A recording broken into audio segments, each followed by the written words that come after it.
welcome back to another video on my channel Life Afloat. First of all, I owe you a bit of an apology. In one of my previous videos I mentioned I would be cruising from Milton Keynes to Cosgrove. I'd make a very nice video to upload and show you all. I have cruised from Milton Keynes to Cosgrove and I did record some footage. However, the camera I left in auto mode, thinking that would be best because it was a very bright day and going through some shaded areas, and all the exposure could have been sort of messed up in the video from going from shaded areas into bright light. So I left it in auto for the camera to deal with that, but unfortunately everything was out of focus because it just focused on a section on the roof of the boat as opposed to the surrounding areas. So what I'm going to do for the next cruising video is put it in manual mode and set it to focus, well, have everything in focus. If you know a bit about sort of photography and videography, I'll use a narrower aperture, which means that everything should hopefully be in focus. The purpose of today's video really is to give you a bit of an update as to the situation on the boat.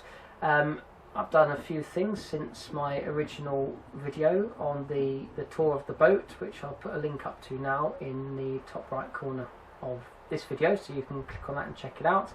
But essentially, if you've been following the channel, you will know that I've sorted out the stove and I've sorted out the rust in the front storage lockers. Well, there's been a couple of other bits done, a couple of new things in the boat. So I thought I'd do a quick sort of mini tour, if you like, around the boat just to show you what I have done. So at the bow end of the boat, you will notice possibly that the TV has moved. It was mounted on the side wall of the boat on the left there, but when it was flat against the wall it was wonky because of the angle of the wall, which was quite annoying really. So I've put the TV bracket onto the straight wall to the left of the door.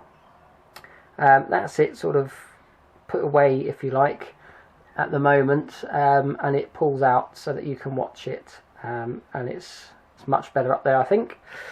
And down there I've got a little mat on that step there, nothing major, but just helps to keep the step clean. And moving around, I have a little runner rug down here on the floor. It just makes it feel a bit more sort of homely, a bit more cosy, a bit warmer underfoot in those colder months, hopefully. The stove here, as you will know if you've been following the channel, has been sorted out. Needs a bit of a wipe over it. It's a bit dusty. I've been sanding the worktops and oiling those. But yeah, that's been sorted out now, so that's good. And moving through these kitchen worktops, I've been oiling those and treating them.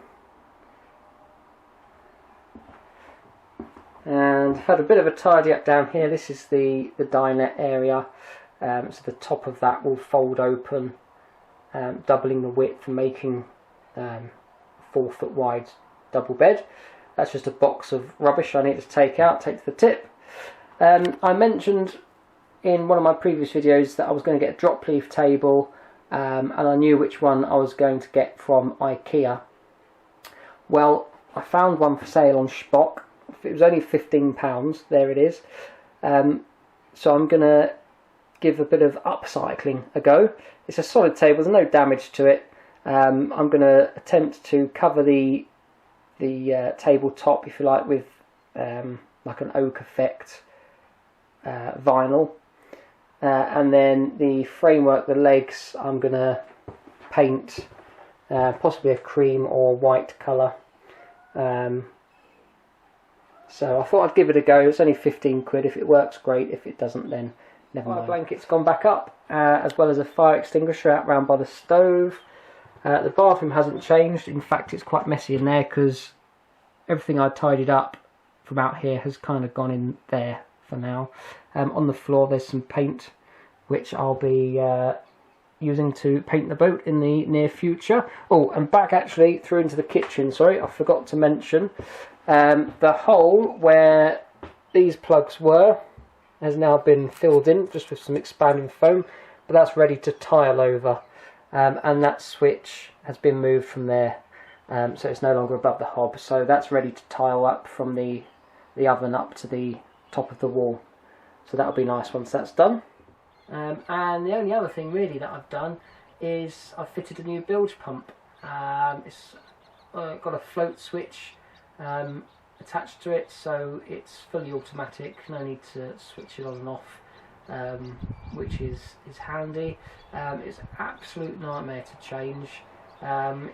Being a traditional style narrowboat, access to the bilge and the engine area is quite restricted. I only had the hole, the sort of, I call it an inspection hatch hole, really to go through, and I was, where I'm moored up at the minute, the bank's not very good, so I use a gangplank, and I ended up laying across on the gangplank, arms right down into the bilge, and I still couldn't really reach the bottom at all, and it was very awkward. I ended up using a litter picker grabber thing and a hook on a stick to manoeuvre the new bilge pump in, and yeah, it was a nightmare of a job, but it's done, which is good.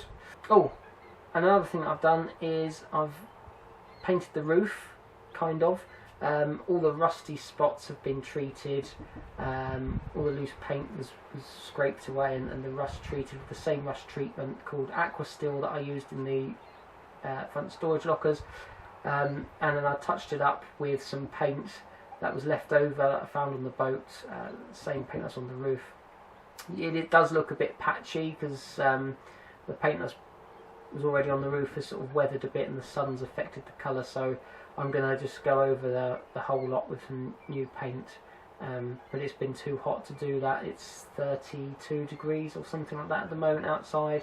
The roof is very hot to the touch, so it's not really the right temperature to be painting, I don't think, but I'll get that done in the near future. So that's it really in terms of what's new on the boat. I hope you've enjoyed the little update in the video.